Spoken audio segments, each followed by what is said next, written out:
एक पिता ने अपनी ही बेटी का अपने दामाद से तलाक करा दिया और उसके बाद अपने दामाद की एक दूसरी लड़की से शादी करा दी। अब इस बात को सुनकर आप लोग हैरान तो हो रहे होंगे, लेकिन इसके पीछे की जो कहानी है ना, उसे सुनने के बाद आप लोग भी कहोगे कि पिता हो तो ऐसा हो, चाहे बेशक से ना हो। यहाँ पर इस कहानी में एक बहुत ही ज़्यादा सीख भी मिलेगी जो लोग कुछ ऐसा किया करते हैं जैसा कि इस कहानी में हुआ था। क्या थी कहानी, क्या था किस्सा, पूरी सच्चाई के बारे में जानने के लिए वीडियो को अंत तक जरूर देखें। नमस्कार दोस्तों, मेरा नाम है जीतू और आप लोग देख रहे हो जीतू स्वदेश चैनल। मध्य प्रदेश के सीधी जिले के अंदर एक गांव होता है, जिस गांव के अंदर एक मुकेश नाम का बड़ा ही सीधा साधा लड़का रहा करता है। मुकेश का घर परिवार काफी बड़ा है और यहाँ पर जो मुकेश है वो बहुत ही ज्यादा सीधा है, यानी कि एक तरह से आप लोग कह सकते हो कि हद से ज्यादा सीधा है। मुकेश जैसे जवान होता है और वह मेहनत मजदूरी करने लगता है, तो उसके बाद माता पिता सोचते हैं कि क्यों ना हम इसकी शादी करा दे, क्योंकि वे मेहनत मजदूरी करने लगा है तो अपने परिवार को पाल सकता है। दरअसल ये परिवार गरीब फैमिली आप लोग कह सकते हो, क्योंकि पूरा परिवार रोज मेहनत किया करता है और रोज कमाया खाया करता है। तो इसी वजह से जब माता पिता ये सोचते हैं तो यहाँ पर मुकेश के लिए लड़की ढूंढी जाती है और ढूंढने से उन्हें पास ही के गाँव में एक लड़की मिल भी जाती है। लड़की का नाम होता है ममता, जो कि देखने में बेहद ही खूबसूरत थी और यहाँ पर ममता की मुकेश से शादी हो जाती है। धूमधाम रीति रिवाजी के साथ शादी हुई थी और शादी होने के बाद जो ममता है वो दुल्हन बनकर मुकेश के घर में आ जाती है। बड़ी अच्छी तरह से दिन व्यतीत हो रहे थे, कोई भी कैसी भी दिक्कत नहीं थी और धीरे धीरे समय बीतने लगता है। 2010 में इन दोनों की शादी हुई थी और धीरे धीरे बीतते बीतते यहाँ पर 2016 आ जाता है और अब तक मुकेश और ममता को 3 बच्चे हो चुके थे। सबसे बड़ी लड़की थी और यहाँ पर उससे छोटे 2 लड़के थे। मुकेश और ममता बड़ी अच्छी तरह से अपना जीवन व्यतीत कर रहे थे। मुकेश बाहर से मजदूरी किया करता, पैसे कमाया करता और यहाँ पर आकर जो ममता है वह घर का अच्छी तरह से ख्याल रखा करती है और बच्चों की देखरेख कर रही थी। धीरे धीरे लगभग 1-2 महीने और बीतते हैं, यानी कि शादी के 6 साल बाद। लेकिन तभी अचानक से यहाँ पर जो ममता होती है वो मुकेश से उसके परिवार से अलग होने के लिए कहने लगती है। अब जो मुकेश होता है वह बड़ा ही सीधा साधा है। वह कहता है कि क्यों, क्या बात हो गई, परिवार के साथ ही रहते हैं ना, क्योंकि यहाँ पर बहुत सारी चीज़ों में आराम मिल जाया करता है, यानी कि कोई बात होती है तो परिवार वाले देख लिया करते हैं, तो इस तरह से अलग रहकर क्या फ़ायदा है। लेकिन पत्नी इस बात का इश्यू बना देती है और बार बार घर के अंदर लड़ाई करके जैसे तैसे करके मुकेश को उसके माता पिता और उसके भैया भाभी से अलग करवा देती है। अब यहाँ पर जो मुकेश है वो अलग हो जाता है। घर वाले उसे एक और जगह दे देते हैं जो कि उनकी ही जगह थी और कहते हैं कि भाई तू ऐसा कर, अपनी पत्नी और बच्चों के साथ यहाँ पर रह ले। यहाँ पर जो मुकेश होता है वह होना तो नहीं चाहता अपने परिवार से अलग, लेकिन जब उसके घर वाले कहते हैं कि भाई देखो ऐसा है, अगर इससे कलेश शांत होता है तो तू ऐसा ही कर ले, अपनी पत्नी को लेकर अलग रहने लग। तो यहाँ पर मुकेश मजबूरन अपने परिवार से अलग होकर उस जगह पर अपनी पत्नी के साथ रहने लगता है। अब धीरे धीरे समय बीतता है और समय के साथ साथ यहाँ पर जो मुकेश होता है वह अपनी पत्नी पर जब गौर देता है तो उसे एक बात महसूस होती है। दरअसल यहाँ पर उसकी पत्नी इसी गांव के एक और व्यक्ति जिसका नाम सुरेश होता है उसके साथ अवैध प्रेम प्रसंग में थी। इस बात को देखकर यहाँ पर जो मुकेश होता है वह अपनी पत्नी को समझाने की कोशिश करता है, लेकिन पत्नी उसकी एक नहीं मानती है और कहती है कि ऐसा कुछ भी नहीं है, वो केवल ऐसे ही घर के आसपास घूम लिया करता है और कोई भी बड़ी बात नहीं है। दरअसल यहाँ पर जो पड़ोस का ही सुरेंद्र था वह बार बार उसके घर के आसपास घूमा करता था और कई बार मुकेश जैसे मजदूर से आता है तो उसने उसे अपने घर से बाहर निकलते हुए भी देखा था। अब ये बात जब मुकेश देखता है तो उसे ये बात सहन नहीं होती है और वह इस बारे में अपनी पत्नी के घर वालों को बताने लगता है। कहता है कि इस तरह से तुम्हारी जो बेटी है वो गलत कर रही है। यहाँ पर जो ममता के पिता होते हैं उनका नाम होता है पुष्पेंद्र।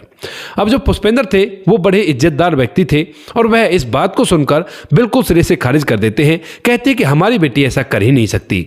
अब यहाँ पर जैसे ये बात पिता कहता है तो बेटी भी अपने पिता को सहारा लगाती है। कहती है कि हाँ पिताजी ऐसा कुछ भी नहीं है और ये तो का ही मेरे पर इल्जाम लगा रहे हैं, ऐसा कोई भी परेशानी नहीं है। इस बात को सुनकर यहाँ पर जो मुकेश होता है वह चुप रह जाता है और सोचने लगता है कि मैंने अपनी आंखों से थोड़ी ना देखा है, हो सकता है ऐसा ना हो। उसके बाद धीरे धीरे समय बीतता है और समय के साथ साथ अब इन बातों को 1-2 साल बीत जाते हैं। 1-2 साल बाद अचानक से यहाँ पर जो मुकेश होता है उसे पक्का विश्वास हो जाता है और वह अपनी आंखों से ये सब कुछ देख लेता है। दरअसल एक दिन वो काम से जल्दी वापस आ गया था, बच्चे स्कूल गए हुए थे क्योंकि उसकी तबीयत खराब हो गई थी, तो वह एकदम से घर पर आ जाता है। लेकिन घर पर आकर जैसे देखता है तो घर के अंदर जो पड़ोस का सुरेंद्र था वो था, और जैसे ही यहाँ पर आकर दरवाजा खटखटाता है तो उसके बाद उसकी पत्नी दरवाजा खोलती है और अपने प्रेमी सुरेंद्र को वहां से बाहर निकाल देती है। अब ये बात अपनी आंखों से देखकर जो मुकेश है वो बहुत ही ज्यादा गर्म हो जाता है और अपनी पत्नी पर हाथ भी उठा देता है। लेकिन यहां पर जैसे वो अपनी पत्नी पर हाथ उठाता है तो उसके बाद जो उसकी पत्नी होती है वो रूठ कर मायके चली जाती है और अपने घर वालों को मुकेश के खिलाफ उल्टा सीधा भड़का देती है। कहती है कि खामा ही मुझ पर हाथ उठा दिया, पड़ोस का एक व्यक्ति को सामान लेने के लिए घर पर आया था और उसी बात को लेकर उसने इशू बना दिया और कहा है कि तू उसके साथ अवैध प्रेम प्रसंगों में है। इस बात को सुनकर यहां पर जो ममता के पिता होते हैं जिनका नाम पुष्पेंद्र होता है वो कहने लगते हैं कि बेटी तू चिंता मत कर, हम उसे समझा देंगे और उसकी अकल ठिकाने लगा देंगे। इस बात का काफी बड़ा इशू बनता है। यहाँ पर वो लोग ममता को नहीं भेजते हैं, लेकिन घर के अंदर 3 बच्चे थे और ये पहले से ही परिवार से अलग हो चुका था। तो उसके बाद यहाँ पर जो मुकेश होता है वह मजबूरन अपनी पत्नी को लेने के लिए चला जाता है और वहां पर जाकर उनसे कहने लगता है कि देखो इसे समझा दो, ऐसा ना करे, ये बहुत ही गलत है। लेकिन परिवार वाले उल्टा उसके ऊपर चढ़ बैठते हैं और कहते हैं कि हमारी बेटी को बदनाम करने की कोशिश कर रहा है, ऐसा कुछ भी नहीं है क्योंकि हमारी बेटी बहुत ही अच्छी है और हमें पता है कि हमारे बच्चे कैसे हैं। यहां पर जो मुकेश होता है फिर से चुप रह जाता है क्योंकि वो काफी ज्यादा सीधा साधा था, तो वह इस बात को उल्टा जवाब नहीं दे सकता था। अब जब वह चुपचाप रह जाता है तो यहां पर जो ममता के पिता होते हैं पुष्पेंद्र, वो कहते हैं कि बेटी कोई बात नहीं, चली जा और कोई भी परेशानी नहीं है। इसके बाद जो मुकेश होता है वह ममता को फिर से अपने पास रखने लगता है, लेकिन धीरे धीरे ये बातें अड़ोस पड़ोस में फैल जाती हैं और यहां पर मुकेश के परिवार तक भी ये बातें पता चल जाती हैं। जब मुकेश के परिवार को ये बात पता चलती है तो उसके बाद जो मुकेश के परिवार वाले होते हैं वो कहने लगते हैं कि भाई अगर ऐसी बात है तो उनसे अच्छी तरह से बात कर ले, उनको बोल दे कि ऐसा ऐसा है। लेकिन यहां पर मुकेश कहता है कि मेरी बात पर वो लोग विश्वास ही नहीं किया करते।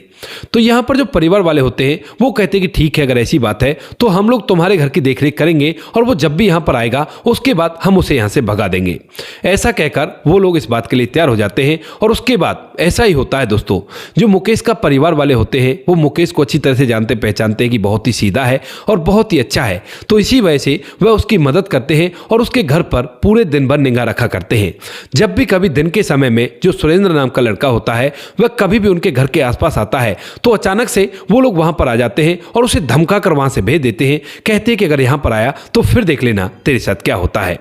अब इस बात को देखते हुए यहां पर जो सुरेंद्र होता है वह अपनी प्रेमिका यानी कि ममता से कहने लगता है कि शायद अब तो तुम्हारा मिलना इम्पॉसिबल हो गया है, क्योंकि उसका परिवार उसके साथ है और वो लोग उसे सहारा दे रहे हैं। जब भी मैं कभी आया करता हूं तो कोई ना कोई मिल जाता है, और जब भी मैं कभी तुम्हारे घर की तरफ बढ़ा करता हूं तो वो लोग मुझे धमका देते हैं और कहते हैं कि यहां पर तुम्हारा क्या काम है।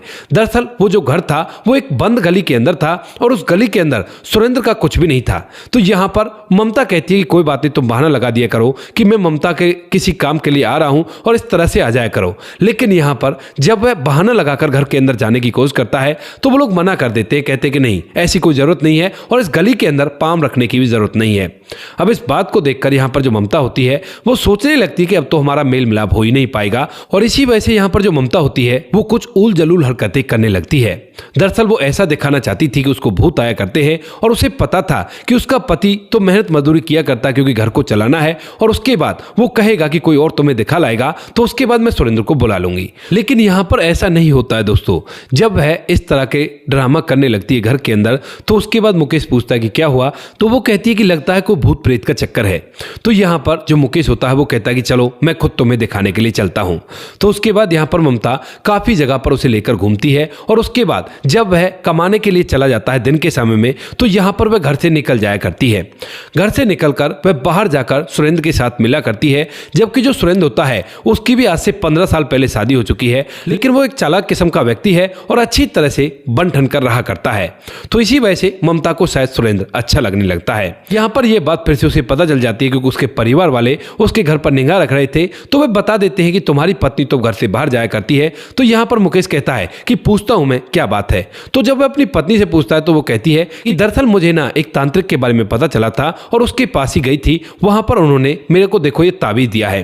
ऐसा ही कोई ताबीज लाकर वो अपने गले में पहन लेती है और उसको दिखाते हुए कहने लगती है कि इस तरह से गई थी।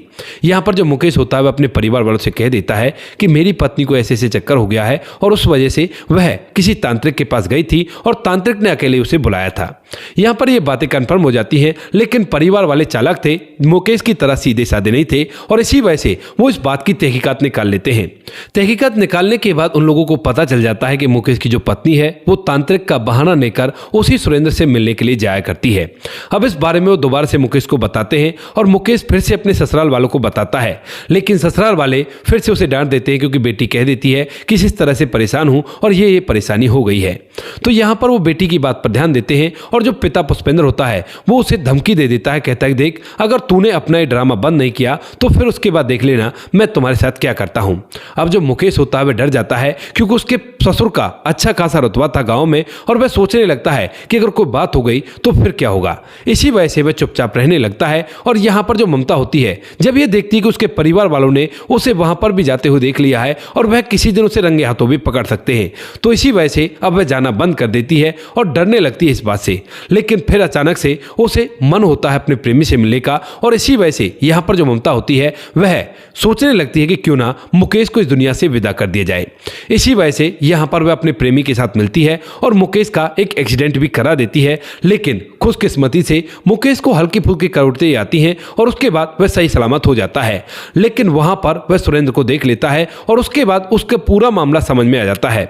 इसके बाद वह सीधा अपने ससुर के पास फोन करता है और उससे कहता है कि ससुर जी देखो आपकी जो बेटी है उसने आज मेरा एक्सीडेंट करवा दिया है और ऐसे ऐसे हो गया है। लेकिन ससुर तो उसकी बात पर विश्वास ही नहीं करता है क्योंकि उसकी बेटी उसे बार बार बोल दिया करती है और वो कहता है कि ऐसा कुछ भी नहीं है और तू खामखा मेरी बेटी को बदनाम करना चाहता है। कुछ तो शर्म कर, तेरे 3 बच्चे हैं और ऐसी बातें तू बार बार कहेगा तो फिर तेरे साथ बहुत कुछ वैसा हो सकता है, इसके बाद में मुझसे कुछ मत कहना। यहाँ पर जो ससुर होता है वह ऐसा कहकर उसे धमका देता है और इसके बाद मुकेश भी सोच लेता है कि चलो ठीक है, ये जिस तरह से रह रही है उस तरह से रहने दो और कोई भी दिक्कत नहीं है।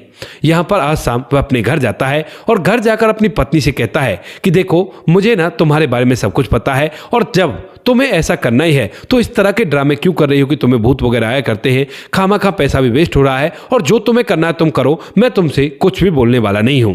इस बात को सुनकर यहाँ पर जो ममता होती है सभी बातों को सुन लेती है और चुपचाप उन बातों को सुनकर उन पर अमल करने लगती है। अगले दिन से जब मुकेश काम के लिए जाया करता है तो वह सुरेंद्र को घर के अंदर बुलाया करती है और मुकेश ने अपने परिवार वालों से भी मना कर दिया है कि उस पर निगाह रखने की कोई जरूरत नहीं है क्योंकि वो सुधरने वाली नहीं है और उसके परिवार से मुझे बहुत ज्यादा प्रेशर आ रहा है। इस बात को सुनकर यहाँ पर उसके परिवार वाले भी पीछे हट जाते हैं, लेकिन अब तक ये बात सभी को अच्छी तरह से पता चल गई थी। धीरे धीरे इन बातों को कुछ समय और बीत जाता है और समय आ जाता है 2022 का। 2022 में अप्रैल का महीना चला हुआ था और तभी यहाँ पर जो मुकेश के परिवार वाले होते हैं वो कहने लगते हैं कि यार अब तो गांव में हमारे परिवार की बदनामी हो रही है कि खुले में बहू घर के अंदर आदमी को बुलाया करती है और सब कुछ किया करती है। इस बात को सुनकर जो मुकेश है वो फूट फूट कर रोने लगता है, कहता है कि यार मैं क्या करूं, अब मेरी तो कुछ समझ में ही नहीं आ रहा, इसके परिवार वाले मानने के लिए तैयार नहीं है तो हम करें तो क्या करें। अब यहाँ पर मुकेश का एक ताऊ जो कि मुंबई में रहा करता था, वहीं से काम किया करता था और अपने परिवार के लिए पैसे भेजा करता था, उस तक भी बात पहुंच गई थी। और जब उसे पता चलता है कि मुकेश काफी ज्यादा मजबूर है और मजबूरी के कारण वो ऐसा कर रहा है, तो यहाँ पर जो मुंबई में रहता है उसका ताऊ वो कहने लगता है कि बेटा अगर ऐसी बात है तो तुम्हें एक काम करना होगा। अब कभी जब तुम्हारी पत्नी अपने प्रेमी को घर के अंदर बुलाए तो उसके बाद सीधे से मीडिया वालों को फोन कर देना और मैं यहाँ से वहां के लोकल न्यूज वाले का कोई ना कोई एड्रेस तुम्हें दे देता हूं और उन दोनों को घर के अंदर बंद करके उनके पास फोन करके उन्हें बुला लेना और उसके बाद तुम्हारी पत्नी सब कुछ शायद कबूल लेगी। इस बात को सुनकर यहाँ पर मुकेश पहले तो मना करता है, लेकिन जब उसका ताऊ कहने लगता है कि बेटा परिवार की इज्जत का सवाल है, तो उसके बाद जो मुकेश होता है वह भी सोचता है कि ताऊ ठीक कह रहा है और मुझे ऐसा ही करना चाहिए। उसके बाद यहाँ पर जो परिवार है वह भी साथ देता है और जो मुकेश होता है वह अपनी ड्यूटी पर जाता है, यानी कि जिस मजदूरी पर वो जाया करता था उस मजदूरी पर चला जाता है। और उसके बाद पीछे से जैसे ही एक दिन उसकी पत्नी अपने प्रेमी को बुलाती है तो यहाँ पर उसके जो चचेरा भाई होता है वह उसको फोन कर देता है और कहता है कि भाई यहाँ पर आ जाओ, यहाँ पर तुम्हारी पत्नी ने अब अपने प्रेमी को घर के अंदर बुला लिया है। इसके बाद जो मुकेश होता है वह फौरन से वापस लौटता है और वापस लौटने के बाद घर के अंदर झांकता है। जैसे उसे देखता है कि उसकी पत्नी अपने प्रेमी सुरेंद्र के साथ घर के अंदर है तो पत्नी तो पूरी तरह से बेफिक्र होती है और यहाँ पर जो प्रेमी होता है वह भी बेफिक्र होता है क्योंकि मुकेश ने इस बात की छूट दे रखी थी। लेकिन तभी जो मुकेश होता है वो बाहर निकलता है और उस घर का दरवाजा बाहर से बंद कर देता है। अब घर के अंदर ना तो कोई और दरवाजा था और ना ही कोई ऐसी खिड़की या जंगला था जिसके अंदर से वह बाहर निकल सके और वो दोनों के दोनों घर के अंदर बंद हो जाते हैं। इसके बाद यहाँ पर जो मुकेश होता है वो सीधा साधा मीडिया वालों के पास फोन कर देता है और उसके बाद थोड़ी देर में मीडिया वाले भी वहां पर आ जाते हैं और मीडिया वाले आने के बाद वो लोग पुलिस को भी फोन कर देते हैं। मीडिया वाले यहाँ पर आते हैं, घर बंद था और घर के अंदर उसकी पत्नी और उसका प्रेमी बंद था। इसके बाद मीडिया वाले बाहर से उन्हें पूछने लगते हैं कि कौन है घर के अंदर, तो यहाँ पर केवल पत्नी की आवाज़ आती है और उस सुरेंद्र की कोई भी आवाज़ नहीं आती है। तो मीडिया वाले समझने लगते हैं कि कहीं ये पागल तो नहीं हो गया, इसने पत्नी को अंदर बंद कर रखा है और ऐसा दिखाने की कोशिश कर रहा है कि इसका प्रेमी भी इसके साथ है। लेकिन तभी जो मुकेश है वो कहता है कि साहब मैंने अपनी आंखों से देखा है, मेरी पत्नी और उसका प्रेमी घर के अंदर बंद है और ये आज से नहीं पिछले 6 साल से लगातार ऐसा ही चलता आ रहा है। मेरी पत्नी ने पहले तो मुझे मेरे परिवार से अलग किया और उसके बाद जब मैं अलग से रहने लगा इस घर के अंदर उसे लेकर, तो उसके बाद यह मेरे साथ ऐसा किया करती है और एक बार तो इसने मेरा एक्सीडेंट भी करवा दिया था। और जब मैं अपने ससुराल वालों से कहता हूं कि तुम्हारी बेटी ऐसा ऐसा कर रही है तो उसके बाद वो लोग भी मेरी बात पर विश्वास नहीं करते हैं और कहते हैं कि तू तो पागल बना रहा है, क्योंकि उनकी बेटी जो उन्हें जो बता दिया करती है उसी बात को माना करते हैं। अब ये बात सुनकर मीडिया वाले अब उस चीज को कवरेज करने लगते हैं। कैमरा चला हुआ था और थोड़ी देर में वहां पर पुलिस भी आ जाती है। पुलिस आने के बाद जैसे ही दरवाजा खुलवाती है तो अंदर से उसकी पत्नी ममता और वह लड़का जो सुरेंद्र होता है पड़ोस का ही, वह निकलता है। और जैसे ही वो लोग बाहर निकलते हैं तो पुलिस पूछने लगती है कि भाई तुम यहाँ पर क्या कर रहे हैं। तो उसके बाद यहाँ पर जो प्रेमिका होती है ममता, वह एकदम से अपने प्रेमी के आगे खड़ी हो जाती है और कहने लगती है कि इसको कोई भी हाथ नहीं लगाएगा, क्योंकि यहाँ पर मुकेश का पूरा परिवार इकट्ठा हो गया था। पुलिस वाले कहते हैं कि हाथ तो कोई नहीं लगा रहा, लेकिन तुम ये बताओ कि तुम इसके अंदर यहाँ पर क्या कर रही थी। तो उसके बाद जो प्रेमिका होती है वो कबूल लेती है कि मैं इससे प्यार किया करती हूं और ये मुझे अपने साथ रखने के लिए तैयार है। मेरा पति तो मुझे खाने तक के लिए पैसे नहीं दिया करता है, घर में कुछ भी सामान नहीं है और बिल्कुल भी हमारा ख्याल नहीं रखा करता है। हम लोग भूखे मरा करते हैं और अब मैं इसके साथ ही रहना चाहती हूं। इस बात को कैमरे पर रिकॉर्ड कर लिया जाता है और जब ये कैमरे की रिकॉर्डिंग पिता के पास पहुंचती है, यानी कि ममता का जो पिता होता पुष्पेंद्र, उसके पास पहुंचती है तो वह एकदम से अपनी आंखों में आंसू भर ले आता है और उसके बाद वह फैसला करता है, एक ऐसा फैसला जो शायद ही आज तक किसी पिता ने लिया होगा। यहां से जो पिता होता है वह सीधा उस जगह पर जाता है जहां पर उसका दामाद और बेटी रहा करते हैं और वहां पर जाने के बाद अपने दामाद से रो रो कर माफी मांगने लगता है और कहता है कि बेटा ये तो तुम्हारी बात सच हो गई और कोई बात नहीं, अगर ऐसी बात हुई है तो आज से हमारी बेटी से हमारा कोई भी ताल्लुकात नहीं है, मैं खुद तुम्हारा अपनी बेटी से तलाक करवाऊंगा और तुम्हारी दूसरी शादी करवाऊंगा। यहां पर जो मुकेश होता है वह आंखों में आंसू ले आता है और कहता है कि कोई बात नहीं बाबूजी, आप तो अपनी बेटी की ही बात मान रहे थे। लेकिन तभी यहां पर जो पिता होता है वह सीधा ममता के पास जाता है जो कि अपने प्रेमी के घर में है और वहां पर जाकर कहने लगता है कि देखो, अगर तुम इसके साथ रहना चाहती हो तो हमारा तुमसे कोई भी ताल्लुकात नहीं है और उस लड़के को तलाक दे दो। यहां पर जो ममता होती है वह नीचे सर करके इस बात की हामी भर लेती है और उसके बाद पिता और परिवार वालों की रजामंदी से दोनों का तलाक हो जाता है और दोनों एक दूसरे से अलग हो जाते हैं। अलग होने के बाद जो ससुर होता है मुकेश का, वह अपनी रिश्तेदारी में से एक लड़की ढूंढता है जिस लड़की की शादी तो हो चुकी थी, लेकिन उसका पति शादी के 2 साल बाद इस दुनिया को छोड़कर चला गया था। उस लड़की से मुकेश की दूसरी शादी करा देता है धूमधाम और रीति रिवाज से और कहता है कि बेटा अब तुम चिंता मत करो, तुम्हारी ये पत्नी ऐसा कुछ भी नहीं करेगी। यहां पर मुकेश की दूसरी शादी मीना नाम की लड़की से हो गई थी और उसके बाद मुकेश अपने बच्चों को इसी तरह से पालने लगता है जिस तरह से वो पाला करता था और धीरे धीरे समय बीतता है। समय के साथ साथ इन बातों को 3 साल बीत जाते हैं, यानी कि 2025 आ जाता है और 2025 में मुकेश तो अपनी पत्नी मीना के साथ अच्छी तरह से जीवन जी रहा है, लेकिन वहीं पर जो उसकी पहली पत्नी थी ममता, वह अपनी जिंदगी के लिए बहुत ही ज्यादा संघर्ष कर रही है। दरअसल जिस घर में वो शादी होकर गई थी वहां पर सुरेंद्र की पहली भी पत्नी थी और जब वह शादी होकर उस घर के अंदर चली जाती है तो सुरेंद्र की पहली पत्नी उसे नौकरानी के अलावा कुछ भी नहीं समझा करती है। घर का पूरा काम उसे करना पड़ता है और यहां पर जब भी वह कभी किसी बात के लिए टाल मटोल किया करती है तो उस पर पिटाई भी लगाई जाती है और बुरी तरह से उसे प्रताड़ित किया जाता है। लेकिन अब वो जाए तो जाए कहाँ, करे तो करे क्या, क्योंकि उसके परिवार वालों से भी उसका ताल्लुकात छूट गया है। और उसके बाद यहाँ पर जो ममता होती है वह उसी जिंदगी को अपना लेती है और सोचती है कि ये मेरे कर्मों का फल है, जो मैंने किया था वही मुझे काटने को मिल रहा है। उसकी ये बात उसकी बड़ी बेटी और उसके बच्चों को भी पता चल जाती है, क्योंकि बच्चे इतने समझदार तो हो ही गए थे कि उनकी माँ क्या कर रही है। और जब ये बात बच्चों को पता चल जाती है तो वह भी अपनी माँ से आज के टाइम में बहुत ज्यादा नफरत किया करते हैं। तो दोस्तों ये थी कहानी एक सीधे साधे व्यक्ति की। वो कहते हैं ना, एक कहावत है हमारे देहाती में, आंध्रे की माखी भगवान ही तारता है। ये इसका मतलब होता है कि जो व्यक्ति ज्यादा सीधा साधा होता है उस पर मुसीबतों को ऊपर वाला ही हैंडल किया करता है। तो यहाँ पर जो मुकेश पर मुसीबतें आई उसको ऊपर वाले ने हैंडल किया और धीरे धीरे कड़ी से कड़ी ऐसी जुड़ती चली गई कि फिलहाल जो मुकेश है वो अपनी जिंदगी को आराम से व्यतीत कर रहा है और इधर यहाँ पर जो ममता है वो अपने कर्मों का फल भोग रही है। बाकी आप क्या कहना चाहते हो इस कहानी के बारे में, आपकी जो भी राय कमेंट सेक्शन में लिख सकते हो, लोगों के साथ शेयर कर सकते हो। वीडियो अगर अच्छी लगे तो वीडियो को लाइक और चैनल को सब्सक्राइब जरूर करें, ताकि हमें थोड़ा सा हौसला मिल सके आप लोगों के लिए ऐसे अच्छे वीडियो बनाने के लिए। इन कहानियों को सुनाने का उद्देश्य किसी को परेशान करना बिल्कुल भी नहीं है। ये कहानी आपको इसलिए सुनाई जाती है ताकि आप लोग इन कहानियों में से कुछ ना कुछ सीख सको और अपने जीवन में उस चीज को अप्लाई कर सको। मिलते हैं किसी नेक्स्ट वीडियो नए टॉपिक के साथ, तब तक के लिए जय हिंद, जय भारत, जय हिंदुस्तान।